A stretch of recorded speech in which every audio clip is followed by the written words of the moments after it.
मन की मरुस्थली में कभी कोई फूल खिले, इसके लिए कभी उसे आंसुओं की कुछ बूंदों से सिंचित भी करना पड़ता है। यही सोचकर उसने प्रेम को अपनी अंजूरी में भर अपनी आंखों को धोया।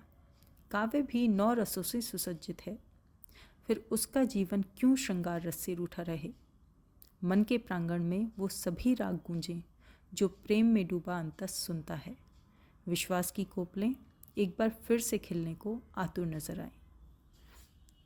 ये मनभावन पंक्तियां हैं श्वेता उपाध्याय जी की किताब मेरे मन में बसता तुम्हारा मन से। नमस्कार, मैं हूं डॉक्टर सुषमा गुप्ता और आपका स्वागत है मेरे यूट्यूब चैनल थॉट्स ऑफ सुष में, जहां हम बातें करते हैं हिंदी साहित्य की। तो आज मैं आपके लिए लाई हूं श्वेता उपाध्याय जी की किताब से एक शॉर्ट स्टोरी, एक रविवार। कहानी शुरू करने से पहले अगर आपने अब तक मेरा चैनल सब्सक्राइब नहीं किया है तो प्लीज़ अभी सब्सक्राइब करें, लाइक, कमेंट और शेयर भी ज़रूर करें। आइए अब सुनते हैं ये प्यारी सी कहानी, एक रविवार। रविवार सिर्फ एक वार कहाँ है, वो तो असल में एक साप्ताहिक उत्सव है। पापा भी हमेशा इस दिन बाकी दिनों की अपेक्षा प्रसन्न मालूम होते थे। दफ्तर की कोई बात और वहाँ का तनाव इस दिन घर में प्रवेश ना करता।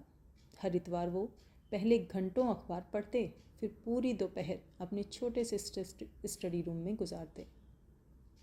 घर के सबसे पीछे गलियारे में बना ये स्टडी रूम धूप की रोशनी से हमेशा अछूता रहता, इसलिए वहाँ भरी दोपहर में भी एक पीले रंग का बल्ब टिमटिमाता रहता।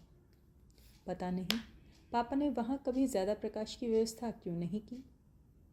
बड़ा हुआ तो वो कमरा अपने आप पीछे वाला स्टडी रूम कहलाने लगा, जिसे खोलना अब पापा ने भी छोड़ दिया था। घर ने नई शक्ल अख्तियार की। बैठक से लेकर रसोई तक का कायाकल्प हुआ और वो स्टडी रूम पुराने वाले घर के हिस्से में चला गया। पापा ने भी कभी उसकी मरम्मत कराने की नहीं सोची।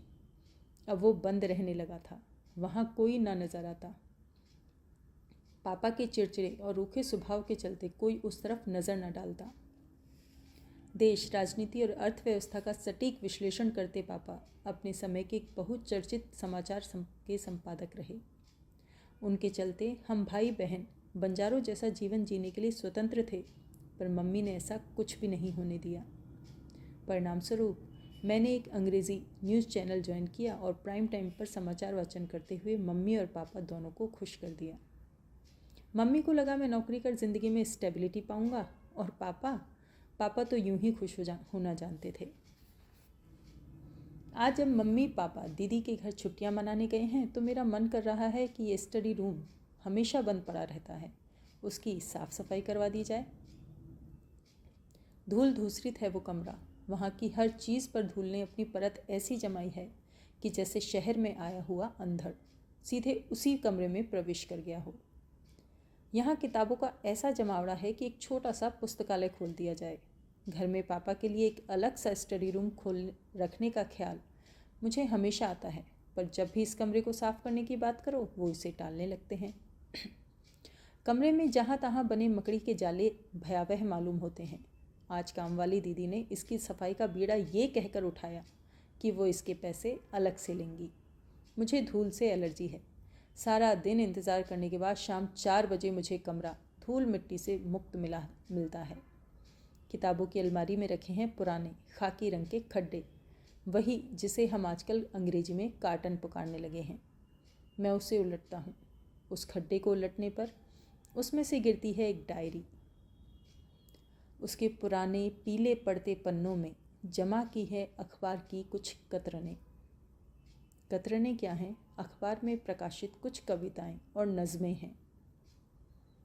लिखने वाले का नाम जाना पहचाना नहीं है। मैं अचंभित हूँ कि ये डायरी अगर पापा को प्रिय होती तो ये इस कचरे के ढेर में क्या कर रही होती। अब मैं उत्सुक हूँ। अलमारी में ऐसा एक और बक्सा है जिसमें आर्चीज़ गैलरी के कुछ कार्ड पड़े हुए हैं। सब शुभकामना संदेश लगते हैं। उसी डायरी में एक पन्ने से चिपकी हुई है पापा की वो तस्वीर जिसमें उनके साथ एक और चेहरा नज़र आ रहा है। ये मम्मी तो नहीं। डायरी पर चढ़ी हुई जिल्द को हटाया तो मुझे मिला कई परतों में मुड़ा एक कागज़। जिसकी स्याही बह बहकर दूसरे शब्दों और पंक्तियों को पूरी तरह ढक चुकी थी। वो पत्र पापा को लिखा गया था और नीचे लिखा था, फिर मिलेंगे। थोड़ी और तहकीकात से पता चला कि ये वही मोहतरमा है जिसकी नज़मों और कविताओं की कतरनें पापा ने आज तक संभाली हुई हैं। नेट पर थोड़ी और तहकीकात से पता चला कि ये मोहतरमा हैं अब इस दुनिया में नहीं हैं। मेरी उंगलियां हर पन्ना खोल रही थीं और आंखें उनका बारीकी से अवलोकन कर रही थीं। इस बीच मुझे बीच बीच में मम्मी का चेहरा याद आ रहा है। पापा के साथ खड़ी मुस्कुराती मम्मी, गर्मा गर्म रोटियां पापा की थाली में परोसती मम्मी, शाम की चाय पीने के लिए पापा का इंतज़ार करती मम्मी। पापा को भी अपने हर काम के लिए मम्मी की ही तो ज़रूरत पड़ती है। शायद मम्मी जानती हैं इस कमरे की धूल में छिपा सच, इसलिए इसे साफ करने की कोई ज़िद नहीं करती। कोई थी जो पापा की बहुत करीबी थी। मुझे लगा कुछ कमरों में धूल की परत जमी रहनी चाहिए। पापा के आते तक यहाँ उतनी धूल जमा नहीं हो पाएगी। मैंने डायरी पर जिल्द चढ़ाई और सभी खड्डों को वापस उनकी जगह पर रख दिया। अब मेरे लिए मुश्किल था धूल की वो परत वापस चढ़ाना जिसके पीछे एक दूसरा जीवन छुपा हुआ था। उम्मीद है आपको ये कहानी ज़रूर पसंद आई होगी। ये थी प्यारी सी शॉर्ट स्टोरी श्वेता जी की किताब से। अब तक जितनी भी पढ़ी है ये किताब मुझे बेहद पसंद आई। आप भी इसे ख़रीदें और इसके उम्दा लेखन का आनंद लें। अगले वीडियो में मैं इस किताब की समीक्षा आपके साथ साझा करूंगी। तब तक के लिए अपना ख्याल रखें और हिंदी पढ़ते व सुनते रहें। शुभ विदा।